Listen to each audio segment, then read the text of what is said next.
जो पेपर के point of view से सही है, या मतलब जो पॉइंट ऑफ व्यू से आएंगे, और कुछ नहीं इसमें बताऊंगा मैं।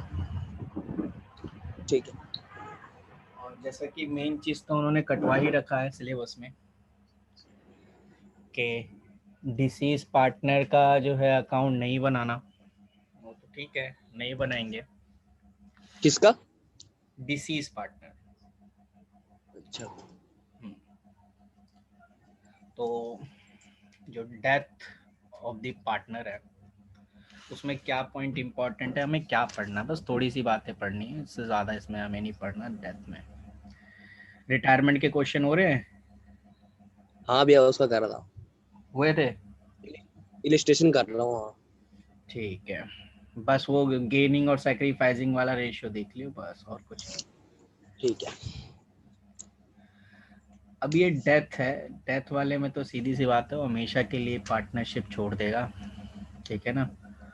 तो हम्म। क्या होता है जिसमें हम मान लो सपोज करो 3 पार्टनर है, एक्स वाई और जेड।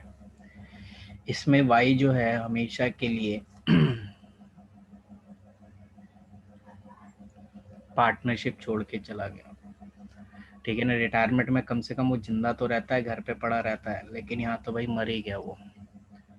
तो हम्म। सेम इसमें जो रेशियो है वैसे ही सेम रहता है जैसे रिटायरमेंट में रहता है। तो कहते हैं हम रिटायरमेंट में जो जैसे हम कैलकुलेट करते हैं रेशियो, वो सेम रहता है as a death, same same as a death. यानी डेथ में भी वही सेम रहेगा जो आपका रिटायरमेंट में था। यानी अगर रिटायरमेंट में हम गेनिंग रेशियो निकालते हैं तो यहाँ पर भी हम गेनिंग रेशियो ही कैलकुलेट करेंगे। तो गेनिंग रेशियो का फॉर्मूला हमें पता ही है, न्यू माइनस ओल्ड। ये हमारा गेनिंग रेशियो निकल जाए। तो अब क्या होता है कि जो बंदा मरा है, अब उसको कब्र पे जाके थोड़ी ना पैसे देंगे, या फिर वहाँ पे जाके उसको हिस्से का कहेंगे ले भाई तेरे हिस्से की गुडविल है, मैं यहीं छोड़ते हुए जा रहा हूँ। ऐसा नहीं। इसका कोई लीगल रिप्रेजेंटेटिव, इसका कोई लीगल रिप्रेजेंटेटिव, यानी जिसने इसमें जो है पार्टनरशिप डीड में नॉमिनी बना रखा होगा कि मेरे मरने के बाद फर्म का जो भी गुडविल पैसा होगा वो मेरे, अब चाहे बेटे को मिले, ठीक है, फादर हुआ तो ऑब्वियसली बेटे को मिले या उसकी वाइफ को मिले, ब्लड रिलेशन में आना चाहिए। ब्लड रिलेशन, चाचा ताई वाला नहीं चलेगा, इसमें ब्लड रिलेशन चलता है, ठीक है। और फिर भी कहोगे कि भैया अगर उसने नॉमिनी किसी को बना नहीं रखा तो भाई अगर लॉ के हिसाब से देखा जाए तो वो फिर या तो पार्टनरशिप वाले लोग देंगे नहीं, और या अगर, लेकिन देंगे नहीं, ज़्यादातर 90% देंगे नहीं वो, क्योंकि जब नॉमिनी किसी को बनाए नहीं रखा तो मर गया, तो इसका मतलब है बचा हुआ सारा हिस्सा जो है पार्टनर अपने आपस में बांट लेंगे। जैसे वो टार्जन द वंडर कार में देखा होगा, 3 पार्टनर 4 होते हैं, एक मरता है तो 3 के हिस्से में आता है, फिर एक और मरता है तो कहता है हम दोनों आपस में प्रॉफिट बांटेंगे, और ऐसे ही ऐसे लास्ट में एक बचेगा और वो कुछ नहीं बचता तो ओबियसली वो चारा सारा का सारा चैरिटी में चला जाता है, ठीक है, अगर उसने नॉमिनी नहीं बना रखा हो तो उसका जो लीगल रिप्रेजेंटेटिव होता है उसी को पैसा मिलता है, ठीक है ना। तो जो हम्म। लीगल, जो उसका जो लीगल रिप्रेजेंटेटिव होगा उसको हम बोलते हैं एग्जीक्यूटिव, एग्जीक्यूटिव, ठीक है। यानी जो उसका जो लीगल रिप्रेजेंटेटिव होगा अकाउंट्स के लैंग्वेज में हम उसे एग्जीक्यूटिव कहेंगे। अगर वाई मरा है तो वाई का जो एग्जीक्यूटिव होगा उसे ही पूरा पैसा मिलेगा, ठीक है, उसे ही पूरा पैसा मिलेगा, ना कि वाई को। तो अगर कहा जाता है कि इफ वाई डाई तो उसका पैसा किसको मिलेगा, तो ऑब्वियसली उसका जो कोई एग्जीक्यूटिव होगा जिसको उसने नॉमिनी बना रखा होगा उसी को उसका पैसा मिलेगा। अब कुछ बातें ये याद रखनी है कि क्या क्या चीज़ मिलता है अगर कोई बंदा मरता है तो। अब बंदा मरा है और ये वाली भी बात यहाँ पर देखी जाएगी कि ज़रूरी थोड़ी ना होगा कि वो साल के एंड में मरे, मर तो कभी भी सकता है, बीच में फाइनेंशियल ईयर के बीच में कभी भी मर सकता है वो, ठीक है ना।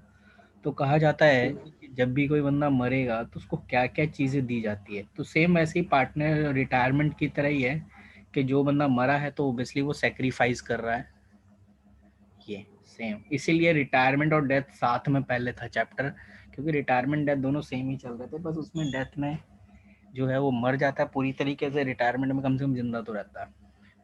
तो इसमें जो मरता है वो एक तरह से सेक्रीफाइस कर रहा है, बाकी जो बचे हैं वो गेन कर रहे हैं। तो इसलिए यहाँ पर भी वही प्रोसीजर चलता है कि गेनिंग पार्टनर पे करेगा सेक्रीफाइसिंग पार्टनर को, ठीक है। तो इसका मतलब है गेनिंग पार्टनर पे टू सेक्रीफाइसिंग पार्टनर, ठीक है। ओके, तो अब क्या आगे, तो आगे का प्रोसीजर इसमें ये होता है कि उसको क्या क्या चीज़ मिले। अब मैं यही कहता हूँ कि जो वाई है, वाई कब मरा, सपोज करो वाई मरा आपका जुलाई में, जुलाई में, वो भी 1 जुलाई को मरा। समझ लो क्वेश्चन में लिखा हो कि जो वाई मरा वो 1 जुलाई को मरा, इसका मतलब वो कितने महीने जिंदा था अगर हम फाइनेंशियल ईयर से काउंट करें तो फाइनेंशियल ईयर से काउंट करें, या अगर उसमें कैलेंडर ईयर हो तो कैलेंडर ईयर, तो ज़्यादातर फाइनेंशियल ईयर ही है जितना भी हमने क्वेश्चन किया है। तो अगर वो अप्रैल से काउंट किया तो अप्रैल तक जिंदा रहा, मई भी जिंदा रहा और जून भी जिंदा रहा, क्योंकि जुलाई की 1 तारीख को मर गया। इसका मतलब वो 3 महीने जिंदा रहा। और वो 3 महीने क्या घर पे बैठा था? नहीं, उसने ये 3 महीने अपने पार्टनरशिप में यानी फर्म में अपना काम किया। तो कहा जाता है कि जब कोई बंदा मरा है तो जितने महीने तक जिंदा रहा उसको बोलते हैं टिल डेट, टिल डेट, यानी जब तक वह जिंदा रहा, ठीक है। जब तक वो जिंदा रहा तो उसको हम क्या बोलते हैं? Till date. तो इसको जो भी चीज़ मिलेगा वो उतने महीने का ही मिलेगा, ठीक है। अब सपोज करो अगर मैं इसे इंटरेस्ट ऑन कैपिटल दूं, अगर सपोज करो क्वेश्चन में मेंशन हो कि Y die and he earn 10% interest on capital, तो पूरे साल का नहीं दूंगा उसे मैं, 3 मंथ का। ऑब्वियसली 3 मंथ का ही मिलेगा, क्योंकि उसने 3 महीने ही काम किया, चौथा महीना तो वो मर गया, ठीक है ना। तो इसी को बोलते हैं टिल डेट। और क्या क्या इसको मिलेगा, अगर इसने ड्राइंग निकाली है तो ऑब्वियसली इस पे इंटरेस्ट ऑन ड्राइंग जो है वो भी चार्ज होगी टिल डेट, यानी 3 मंथ, ठीक है। और क्या, सैलरी, अगर इसको सैलरी मिल रही होगी तो सैलरी भी इसको पूरे साल की नहीं मिलेगी, ओनली 3 मंथ। और क्या क्या, तो ये मैं टिल डेट लिख रहा हूँ, समझ लेना, जब तक वो जिंदा रहा, टिल डेट। तो आपसे इंडिविजुअली निकालने के लिए बोलेगा, क्या पता आपसे बोल दे कि कैलकुलेट करो सैलरी, वाई की सैलरी कैलकुलेट करो, तो आप पूरे साल का लिख दो, नहीं, आप उसके सामने शांतनु नहीं दिखाओगे, साहब बंदे वे कह रहे हैं ना कि भाई मर गया तो इसका मतलब है हम पूरे साल की सैलरी दे दें, नहीं, जितने महीने तक जिंदा रहा, जितने महीने तक उसने कंपनी में काम किया उतने महीने की हम उसे जो है एज अ सैलरी हो, इंटरेस्ट ऑन कैपिटल हो, सब हम उसी हिसाब से देंगे। और क्या क्या हम इसे दे सकते हैं, पुराना प्रॉफिट दे सकते हैं, old profit and reserve, but not a till date, ratio में देंगे। और कौन से रेशियो में? ओल्ड रेशियो में, जो इसका ओल्ड रेशियो होगा उसमें देंगे, ठीक है ना। एंड गेनिंग पार्टनर पे करेगा सेक्रीफाइसिंग पार्टनर को, तो treatment of goodwill, treatment of goodwill means gaining पे कर रहा है सेक्रीफाइसिंग पार्टनर को। ये जिसके लिए मैं जो है, जिसके लिए पेपर में 101% चांस होता है वो होता है प्रॉफिट एंड लॉस सस्पेंस, नाम ही से याद आ रहा है सस्पेंस। सस्पेंस क्यों इसको कहा गया, क्योंकि यही पेपर में निकालने के लिए पूछ सकता है, calculate profit and loss suspense. देखो उसने अकाउंट बनाने के लिए मना किया है कि एग्जीक्यूटर का अकाउंट नहीं बनाना। ये जितने भी एलिमेंट होते हैं ना, ये सारे एग्जीक्यूटर के अकाउंट में आते हैं, यहाँ तक के प्रॉफिट एंड लॉस सस्पेंस भी आता है। बट अगर अकाउंट नहीं बनाने के लिए आया तो क्या पता इंडिविजुअल पूछ ले या आपसे एमसीक्यूज में पूछ लें। तो हम नहीं चाहते कि एक एक मार्क्स के लिए हम जो है तड़पें, ठीक है ना।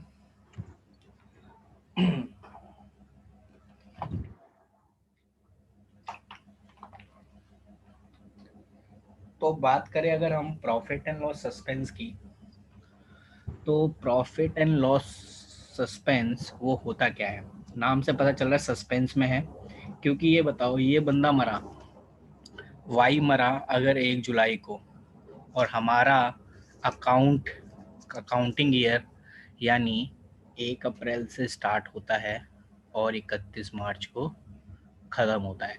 यानी हम जब प्रॉफिट कैलकुलेट करेंगे यहाँ पर कैलकुलेट करेंगे, यानी प्रॉफिट हमें निकालना होगा तो हम 31 मार्च को निकालेंगे। लेकिन वो तो बंदा जुलाई में मर गया, यानी उसने पूरा फाइनेंशियल ईयर की दुनिया नहीं देखी, उसने सिर्फ जुलाई में ही वो मर गया। तो जुलाई में मरा इसका मतलब सिर्फ वो 3 महीने तक ही जिंदा रहा, आगे के 7 महीने थोड़ी ना रहा। आगे के 7 कह रहा हूँ मैं, 9 महीने आगे थोड़ी ना जिंदा रहा।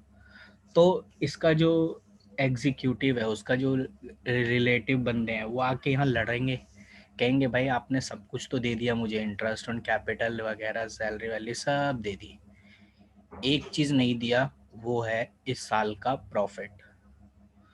तो इस साल का प्रॉफिट, अब कंपनी तो लड़ेगी, कहेगी भाई इस साल का प्रॉफिट कैसे दे दे हम आपको, जबकि इस साल का प्रॉफिट तो अभी कैलकुलेट होने में बहुत टाइम है, 9 महीने कैलकुलेट होने में टाइम है, ऐसे कैसे दे दे प्रॉफिट।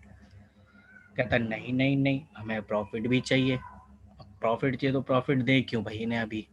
तो कहता है नहीं नहीं, हमें प्रॉफिट प्रॉफिट प्रॉफिट। तो उसके लिए हमने यहाँ नाम दिया गया प्रॉफिट एंड लॉस सस्पेंस, ठीक है। कि हम जो है एक सस्पेंस मान के चल रहे हैं कि अब जो ये बंदा मेरे आगे इतने गेड़े क्या नाम है लड़ रहा है कि भाई एग्जीक्यूटिव लड़ रहा है कि नहीं हमें इस साल का इसका प्रॉफिट भी चाहिए, यानी बंदे से कोई मतलब नहीं, इसको इस साल का प्रॉफिट चाहिए। तो जो पुराने पार्टनर बचे हुए हैं उनको प्रॉफिट किस बेस पे देते हैं, तो उसको नाम दिया गया प्रॉफिट एंड लॉस सस्पेंस। यानी जो बंदा मरा है उसको जो हम प्रॉफिट दे रहे हैं वो suspense on the basis of, दो बेसिस होते हैं, तो यही इंपॉर्टेंट है, पेपर में आपसे यही पूछ सकता है। तो वो दो बेसिस पे होता है, एक होता है on sale basis, on sale basis, और एक होता है on previous year basis, previous year basis. यानी किसी इंसान को अगर इस साल का प्रॉफिट देना है, जो मरा हुआ है बंदा उसका एग्जीक्यूटर को जो प्रॉफिट देना है, वो या तो प्रीवियस ईयर के प्रॉफिट के बेसिस पे दे सकते हैं कि जो पिछले साल जितना प्रॉफिट हुआ मान लेंगे इस साल भी इतना ही प्रॉफिट होगा, जो हम कैलकुलेट करेंगे 31 मार्च को। तो मेरा सवाल यहाँ है कि पिछले साल अगर लॉस हुआ होगा तो क्या पिछले साल जो लॉस हुआ होगा तो क्या हम इसे लॉस भी देंगे। पता नहीं। बिल्कुल देंगे। अगर पिछले साल लॉस हुआ है और वो उसका अगर एग्जीक्यूटिव पार्टनर कहता है कि नहीं नहीं नहीं हमें पिछले साल के बेसिस पे दो, तो पिछले साल तो लॉस हुआ है तो भाई इसको लॉस का हिस्सा मिलेगा फिर तो, ठीक है। तो दो तरीके होते हैं प्रॉफिट एंड लॉस सस्पेंस निकालने के, profit and loss suspense calculate करने के दो तरीके होते हैं, ऑन प्रीवियस ईयर के बेसिस पे, कि पिछले साल का जो प्रॉफिट होगा, प्रीवियस ईयर का जो प्रॉफिट होगा उस पर हम कैलकुलेट कर लेंगे, ठीक है। तो सपोज करो पिछले साल का जो प्रॉफिट था वो 50,000 मान लो, ठीक है। माना पिछले साल का प्रॉफिट है 50,000, N2 में उसका शेयर कितना था, यानी हिज शेयर, मैं काट देता हूँ। तो इसका फॉर्मूला बन जाता है क्या, प्रीवियस ईयर प्रॉफिट इनटू में हिज शेयर या हिज या हर शेयर इनटू में टिल डेट, जब तक वो जिंदा रहा, टिल डेट यानी पिछले साल का प्रॉफिट मान के चलो कि 50,000 हुआ, उसका रेशियो 2/5 था एंड 3 महीने तक जिंदा रहा तो 3/12। कोई सा भी क्वेश्चन अगर इस बेस पे होगा तो इसी बेस पे करेंगे। अब चाहे पिछले साल लॉस हुआ होगा तो लॉस भी हम ऐसे ही कैलकुलेट करेंगे।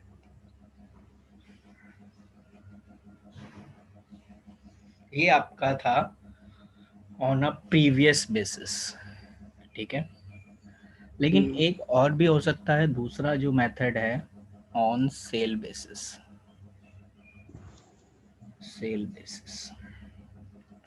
सेल बेसिस में कहा जाता है कि पिछले साल यानी प्रीवियस ईयर में जो सेल हुआ, तो इसका क्या फॉर्मूला होगा? इसका फॉर्मूला होगा जो कि पेपर में ज़्यादातर अगर आप 10 ईयर क्वेश्चन उठा के देख लो तो सेल बेसिस पे भी आया हुआ है, तो घबराने की जरूरत नहीं है। जो प्रीवियस ईयर का जो सेल है वो नीचे ले लो, ठीक है, और पिछले साल के सेल से जो प्रॉफिट हुआ वो ऊपर ले लो।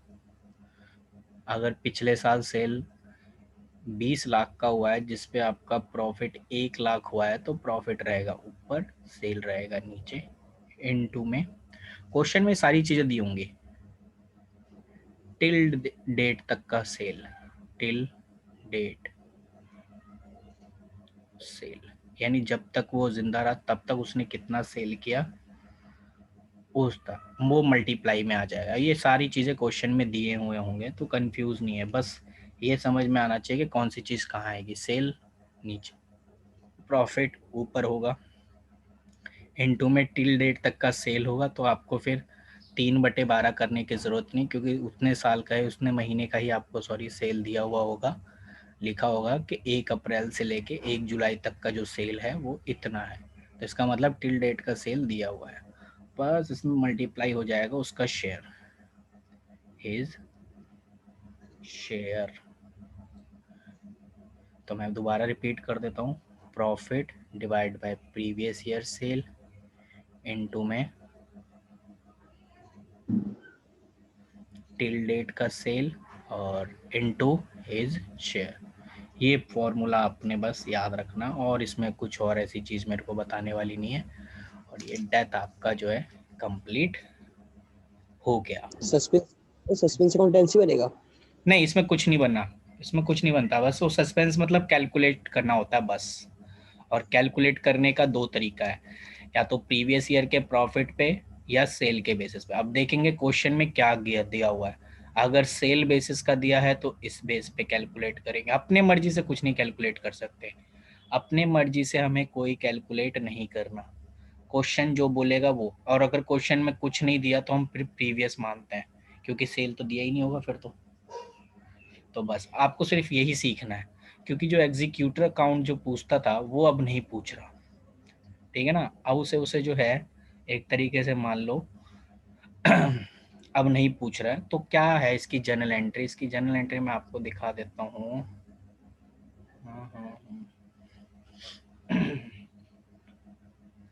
इसकी जर्नल एंट्री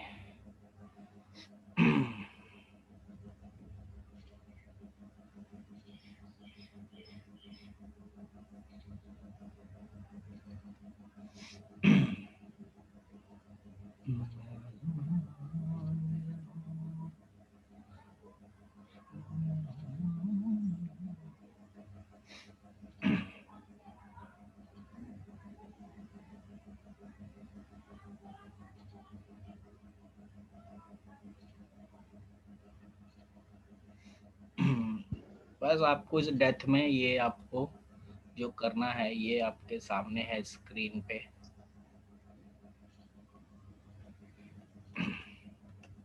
देखो बस इतनी बातें आपने याद रखनी है, उससे ज़्यादा आपको कोई बातें याद नहीं रखनी है। इसमें लिखा है कैलकुलेशन ऑफ प्रॉफिट और loss share of deceased partner, लिखा है on the basis of time and on the basis of sale, जो कि मैंने अभी आपको बताया। On the basis of time means actual average, यानी एक्चुअल एवरेज प्रॉफिट इनटू में share of deceased partner into में time period in a month, यानी जितना पिछले साल का जो प्रॉफिट हुआ है वो इनटू में शेयर ऑफ डिसीज पार्टनर, यानी शेयर जो मरा हुआ पार्टनर था उसका शेयर क्या था, इनटू में टाइम पीरियड, यानी कितने महीने तक वो जिंदा रहा। और इन अ मंथ में ही होगा क्योंकि साल में तो वो जिंदा नहीं रहेगा, क्योंकि हम हर साल कैलकुलेट करते हैं, तो इन अ मंथ। और अगर सेल बेसिस पे करोगे, और देखो यहाँ पे लिखा है profit up to date of death, या लिखा है profit of last year into में सेल ऑफ डेथ और इनटू में divide by sale of last year. तो उसको लिखने का तरीका ऐसा ही है जैसे मैंने लिखा है कि प्रीवियस ईयर का सेल नीचे रहेगा, ये नीचे है, ये वाला नीचे आ जाएगा, और सेल अब डेट डेट तक का जो टिल डेट तक का जो सेल है वो मल्टीप्लाई में जाएगा, और ये उसके ऊपर डिवाइड में आ जाएगा। बस ये याद रखना है आपने। और वो लिखा है प्रॉफिट ऑफ डिसीज पार्टनर, ये सब मैंने ऑलरेडी आपको समझा रखा है, इतना कुछ नहीं है। हाँ, एंट्री ज़रूर याद रख लें, एंट्री जो है वो इम्पॉर्टेंट है बस। और कैलकुलेशन मैंने आपको बता दिया है कैसे कैलकुलेट करना है। अब आप देखोगे ना अपनी इलिस्ट्रेशन वाली बुक में, तो जिस तरीके से वो कैलकुलेट कर रखा है समझ लेना वो इसी तरीके से कैलकुलेट है। पहले ये देख लेना कि वो बंदा कब मरा, जब मरा तो आप ये देख लो कि कितने महीने तक जिंदा रहा, 3 महीने, 4 महीने, 5 महीने, वो मैटर नहीं करता। क्वेश्चन में जितने महीने तक जिंदा रहेगा टाइम पीरियड उतने से ही मल्टीप्लाई होगा, उससे अलग कुछ नहीं होगा, और डिवाइड बाय 12 रहेगा। तो पहला है profit sharing ratio remaining same, यानी जैसे हम प्रॉफिट बांटते हैं वो तो ऑब्वियसली हम बांटेंगे ही बांटेंगे, जैसे रिवोल्यूशन का जो प्रॉफिट होता है उसके रेशियो में बांटेंगे, उसमें हम कोई वो नहीं रफड़ा करेंगे 3/12 या 4/12 नहीं करेंगे, वो सिर्फ प्रॉफिट एंड लॉस सस्पेंस के मामले में करते हैं। ठीक है, ये रिवोल्यूशन का प्रॉफिट वैसे ही बटेगा जैसे नॉर्मली रेशियो में बढ़ता है, ओल्ड रेशियो में, इसमें कोई चेंज नहीं करने की ज़रूरत है। तो क्या है इसका, जो प्रॉफिट एंड लॉस सस्पेंस की एंट्री होती है profit and loss suspense account debit to deceased partner capital. और ये सिर्फ प्रॉफिट एंड लॉस सस्पेंस सिर्फ मरे हुए पार्टनर को ही मिलता है, बाकी बचे पार्टनर को नहीं मिलेगा, क्योंकि वो जिंदा हैं और वो अपना आराम से 31 मार्च को प्रॉफिट ले लेंगे। लेकिन ये बंदा जो मर गया है तो इसका जो लीगल गार्जियन है वो बार बार कंपनी पे दबाव डालते हैं कि हमें इस साल का प्रॉफिट चाहिए, इसलिए इनको निकालने के लिए सस्पेंस निकाला जाता है। लेकिन ये सबके लिए नहीं होता, ये सिर्फ मरे हुए पार्टनर के लिए होता है।